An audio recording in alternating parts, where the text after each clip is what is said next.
I want to talk about animated movies. I don't have anybody to talk to about them right now, and I figured, hey, what's the best way to make friends and, communicate with human beings right now? The internet.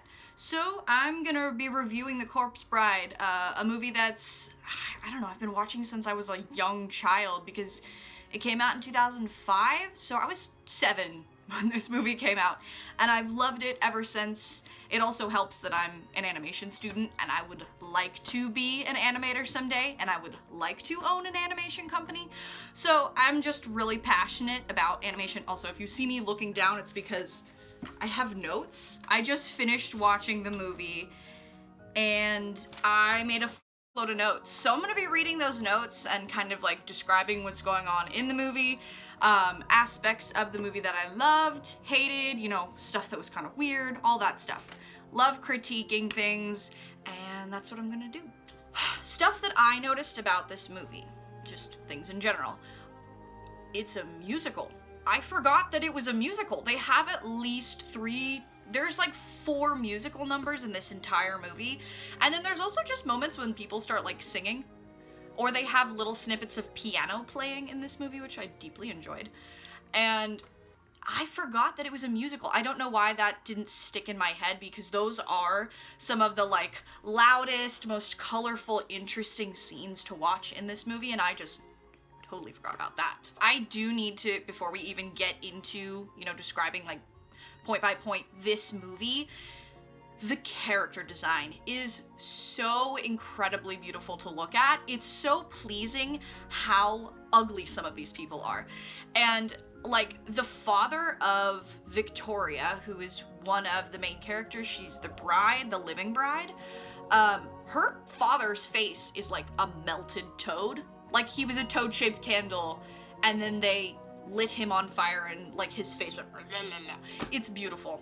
All of the like character designs in this just make me so happy. Everyone either looks like squat and plump and like they don't move very easily, or they look like spiders. They're long and thin and gangly and they have those like, I don't know, it's just like the body language of a spider. And I love that Tim Burton did this. He always does the kind of creep and cringe and like dark and spooky and maybe some uncomfortableness just in the movie, and it's beautiful.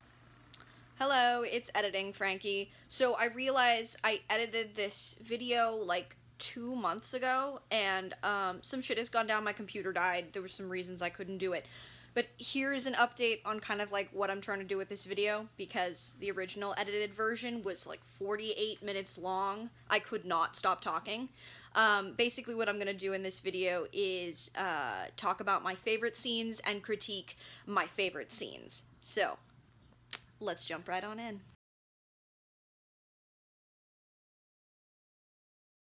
He starts proposing to the trees, and then he gets all of his lines correct. He says his vows correctly, and he leans down and puts a ring on this tree root thing that's sticking out of the ground. I guess that's what he was thinking. Turns out to be the corpse bride, or Emily, which that's her name. He puts the ring on her hand because it's like sticking out of the ice like this. Puts the ring on the finger, and like crows start making noise and swirling around, and he gets sucked into the ground because the hand grabs him and pulls him down into the ground. And I'm like, okay, first of all, the premise of this story is that Emily, the person whose hand just got the ring put on it, has been waiting for her true love to come propose to her, and like she wants to be married above all else. That's like her dream, is to be married. And she isn't married because of things that we'll talk about later. So, okay, why would your logical response be, let me grab onto the person who just proposed to me and married me and drag them into the ground? Wouldn't you want to like not freak them out? I mean, that's just me. Wouldn't you like not want to freak out someone who just like happened upon you and proposed to you? Also, I have to mention about that specific scene, Victor is like weirdly level-headed for someone who just got pulled into the ground by a corpse, and then the corpse comes out of the ground and chases him. Did anybody else notice that? He doesn't like freak out. Why isn't he more scared? And then the scene cuts and we wake up in the land of the dead. And Victor apparently passed out, so Emily took him down to the land of the dead, and we're introduced to a whole new cast of characters. There's a whole bunch of skeletons, and I guess you would call them zombies or corpses.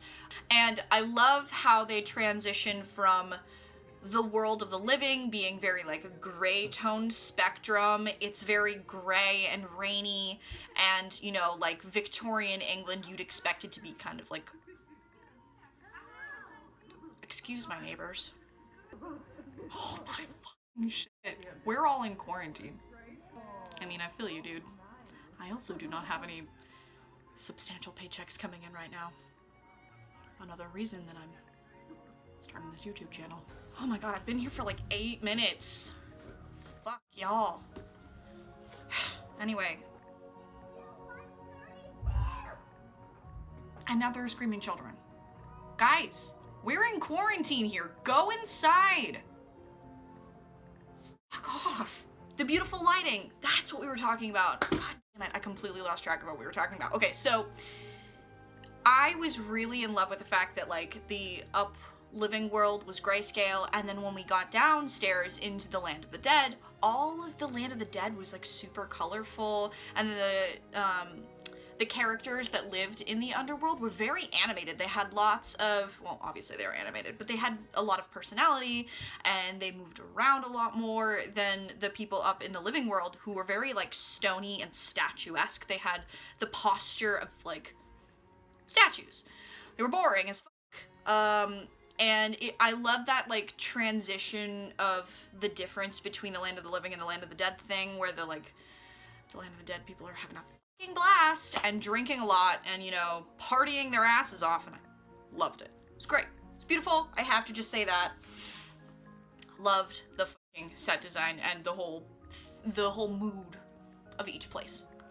Also, at the next like point after we've been introduced to a bunch of these characters that live in the land of the dead, or inhabit the land of the dead, because they don't live, inhabit the land of the dead, we get this nice musical number where we're kind of introduced to the story of Emily and like what happened to them, why they were a corpse bride. And I love the animation of the skeletons. That shit was flawless and beautiful. And the dancing, there's so many moving parts to these skeletons, and they were able to animate it with ease. I am so impressed. So their backstory is basically that they were married to a handsome stranger, and then the plan was to run away from their little town because the parents didn't approve, and she waited out by this old oak tree in the cemetery, or next to the graveyard by the old oak tree, on a dark foggy night at 2:45, she was ready to go, but where was he? And then she waited. And then there in the shadows, was it the man? And then her little heart beat so loud. And then baby, everything went black. Now when she opened her eyes, she was dead as dust. Jewels were missing and her heart was bust. So she made a vow lying under that tree that she'd wait for her true love to come set her free. Honestly, I find so freaking stupid. Why would you ever do that? The only time you should be going to cemeteries is with people you trust, and during the daylight hours. Please don't go at night with strangers. Anyway, she went out and waited for her husband, and he killed her and took her gold and took her money and took her jewelry and fled. And that's why she was laying under the tree with her arm outstretched, like not properly buried, which I wondered about. The arm like sticking out of the ground was kind of a tell. But yeah, that was her backstory, and that's why she's a corpse bride, because she was wearing her wedding dress when they were going to go meet, blah, blah, blah. And she was waiting for her true love, or just, I guess, someone in general to propose to her so that she could live happily married ever after again, because that's what she wanted from her life, and her dreams were stolen by this murdering son of a bitch. So we get that musical number. Love that freaking musical number. Yeah, and during that scene, they have these couple of moments where the skeletons start jumping and turning into different instruments, and they have like different musical numbers associated with the different instruments. It's a lovely time. I really enjoyed that morph animation that they did with the puppets. Wow, you guys, 10 out of 10. That was gorgeous.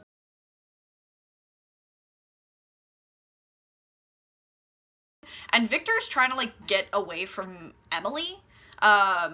He's, like, running away because he's like, oh my god, I just married a corpse. What the fuck?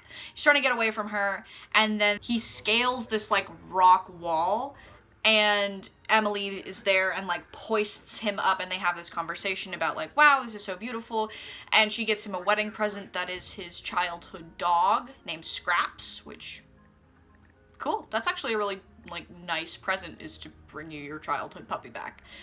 Because, I mean, they're in the land of the dead, the dog's alive. A skeleton, but, you know, animated, and has... Wait, not alive. I keep messing that up. The dog is undead. There we go. And so they have a nice conversation, and then Victor's kind of like, wait, I think you should meet my parents. I think you should meet my mother and father. We need to go to the land of the living. They go to this old dude who is like the elder. I can't pronounce the second word of his name.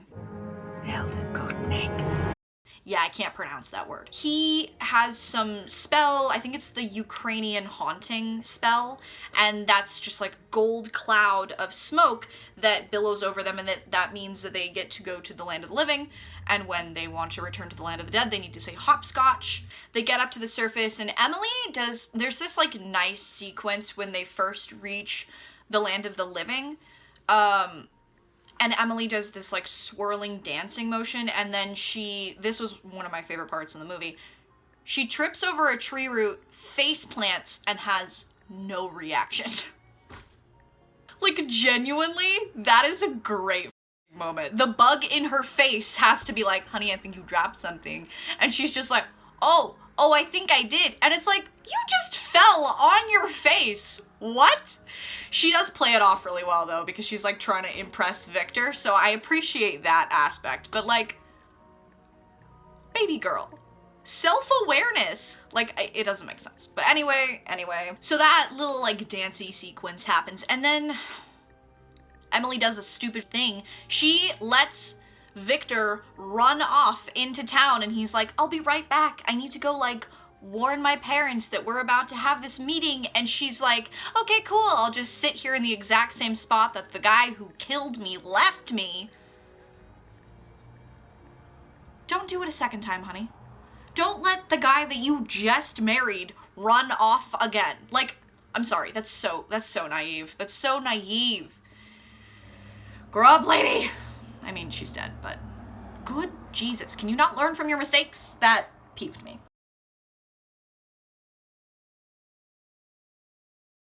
Emily's still really mad at Victor for trying to run away.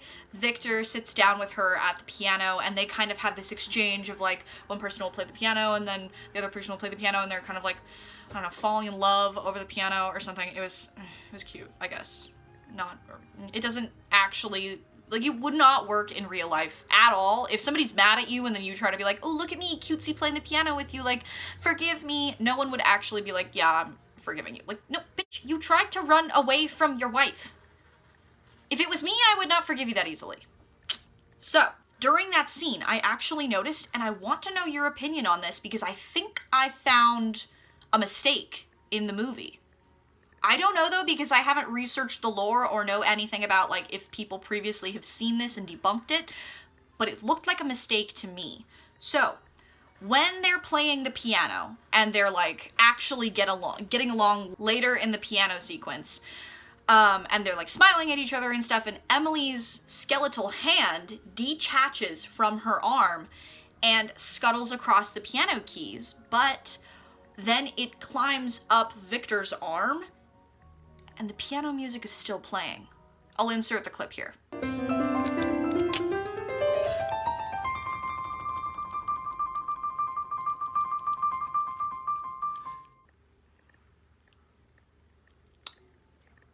Please explain that to me, because No one's playing the piano at that moment.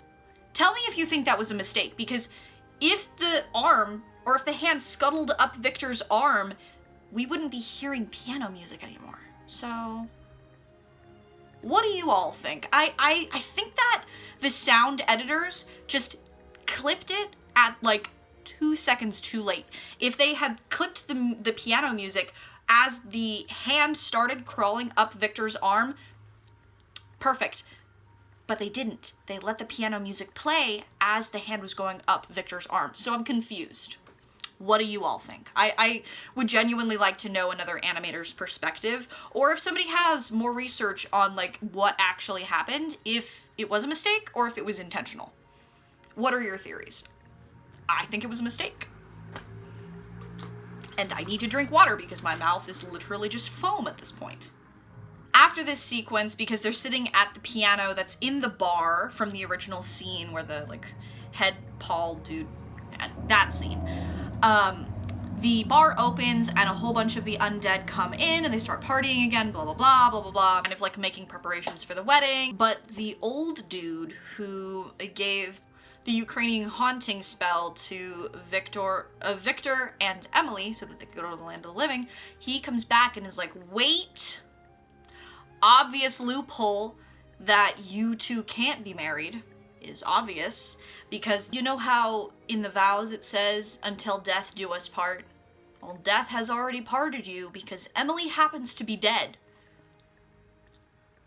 Yeah, we all knew that from like the first moment they met each other. And she was like, you're my husband. And we were like, oh, like what? You're dead. You can't be married. That's just not a thing, honey. Obvious loophole is fucking obvious to anyone who has a brain. Which actually he doesn't, so yeah, he just has a skeleton, so forgive him for being a little bit stupid. Lord Barkis is actually getting married to Victoria, and she's very like shell-shocked and like doesn't move very much in this scene, which kind of freaks me out a little bit, because I don't think she wants to marry Lord Barkis at all. She has no interest in this dude whatsoever. But they're having like the dinner sequence because they just got married, and then all of the undead just pop into existence in the dining hall where this happens, and the one singer skeleton guy, his eyeball falls into the dad's soup, which I love that moment. That was a great moment. And then rioting and partying ensues because obviously the dead people are enjoying themselves and kind of having a time, and all the living people are losing their minds because the dead people are walking among them. Then there's actually a really nice end to that rioting party sequence where people whose loved ones have died like reconnect, and there's a couple of I would say married couples who, you know, reconnect. There's a dog that meets the skeletal dog Scraps. It's just a nice little ending to the sequence, and everybody heads to the church because they came up with this plan that Victor will kill himself by drinking poison, re-say his vows, and marry Emily as a dead guy. They all congregate in the church. Victor is ready to kill himself. He actually wants to get married to Emily now, and Emily is kind of like on the fence about it, but she's excited that he wants to marry her. And all of the living people are sitting with the dead people in the church, and they're waiting for them to get married. They say their vows, and Victoria is watching from the background. Emily sees Victoria, and she can't let him kill himself. He picks up the goblet and is about to drink from the poison, and she stops him and is like, I can't do this. I can't take you from Emily, or sorry, I can't take you from Victoria because you're still living. I had dreams once, and now my dreams are gone, but I don't want to do the same thing to her. And I loved Emily's character development. This, like, she's my favorite character. The corpse bride, Emily, is such a good character. She has such, like, in-tune moral judgment.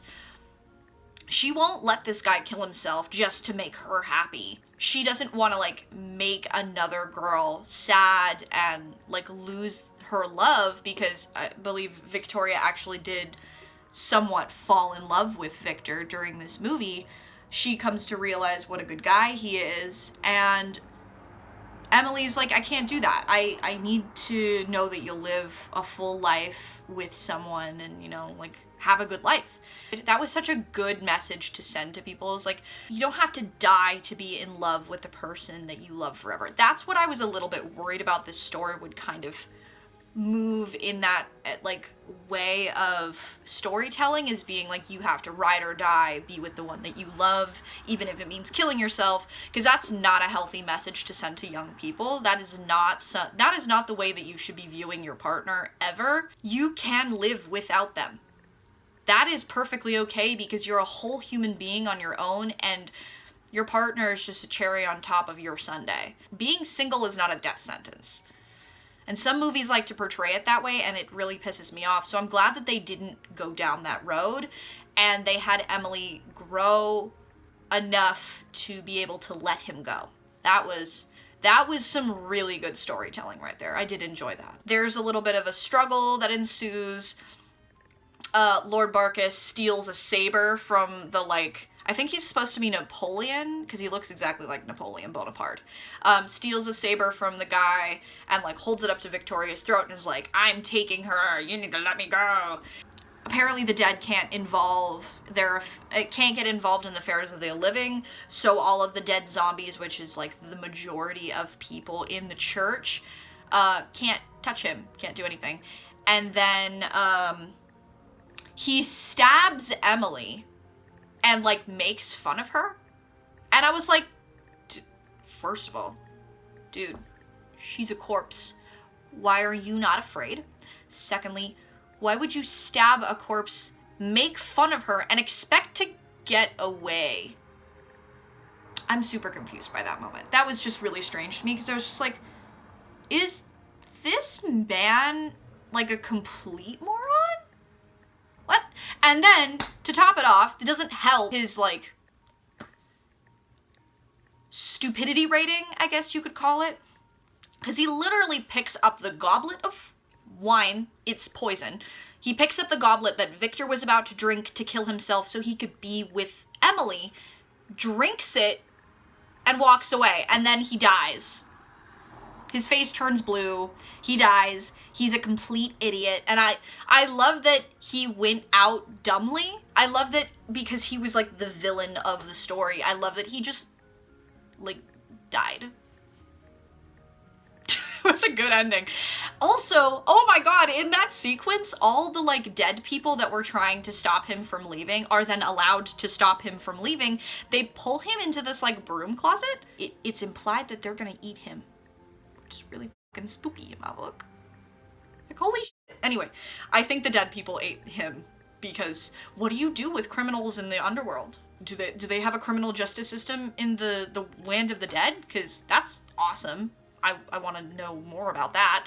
Yeah, I don't know. Do they eat people that have committed crimes that are dead now in the zombie undead world? Yeah, I'm just confused. Lots of questions.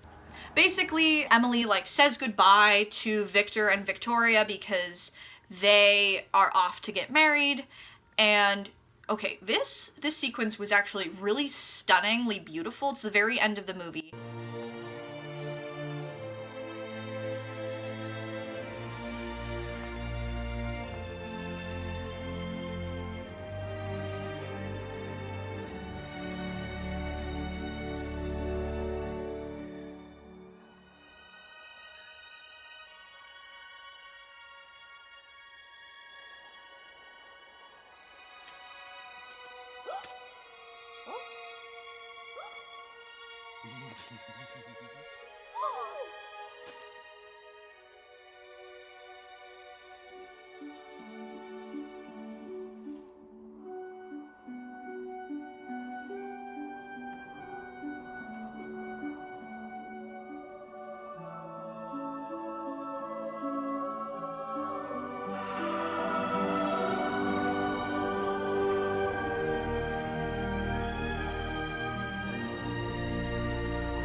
and Emily steps foot out onto the front steps of this church, and she turns into a swarm of silver butterflies. And I was like, is this what turning into a ghost is like in this world? Because we haven't seen any, like, ghosts. We've seen zombies, we've seen corpses, we've seen skeletons and decapitated people and dogs, but we haven't seen a ghost. So is, in this world, are ghosts butterflies? Because that's, like, really poetic and beautiful. And I love that. It's amazing. And that's the end of the movie. Yeah, this movie was really dang good. I highly recommend that you watch it. It's got some lush animation. The gestures and poses, the movements are so smooth. It's such a pleasure to watch their animation. I also, because I am an animation student, I pay attention to the, like, little details. And when you watch the characters that are wearing, like, fabric clothing move around, you can't see the fingerprints of the animators on the clothing. Because if anybody's seen, like, student film puppet animations before, when there's fabric involved or just any kind of substance that will easily move around at the lightest of touches from when you're, like, stationing your puppets along in your sequence, those fingerprints show up as, like, movement on the fabric of the body, and there was none of that in The Corpse Bride. You couldn't see the animator's touch on the bodies of the puppets, which made it look even more realistic and more alive. In my book, that was just such a pleasure to watch, because it's really challenging with puppet animation not to leave those, like, fingerprints in your animation literally on the characters that you've created. That is hard. The musical numbers in this movie are lovely, and I genuinely enjoy singing along when I watch these movies. I love singing. I love singing along to these songs. They're gorgeous. It's a refreshing movie to watch. I haven't seen this in a long time, and I'm really glad that I did see it again, because it's such a pleasure to just sit down and immerse yourself in this kind of animation. It's such a rich, full, nuanced world. Oh, okay. We've got geese above. They're all migrating because they realize this is a shitty place to be right now. Yeah, it's such a pleasure to watch this movie. I'm definitely going to enjoy reviewing more animated movies and talking about them. Yeah, I hope you all enjoyed this video. If you have anything else that you'd like to talk about in animation, I would love to hear your thoughts. Subscribe if you'd like to see more of this content. So yeah, I'll see you around, and I hope all of you are safe and well wherever you are in the world. I'll see you in the next video. Bye!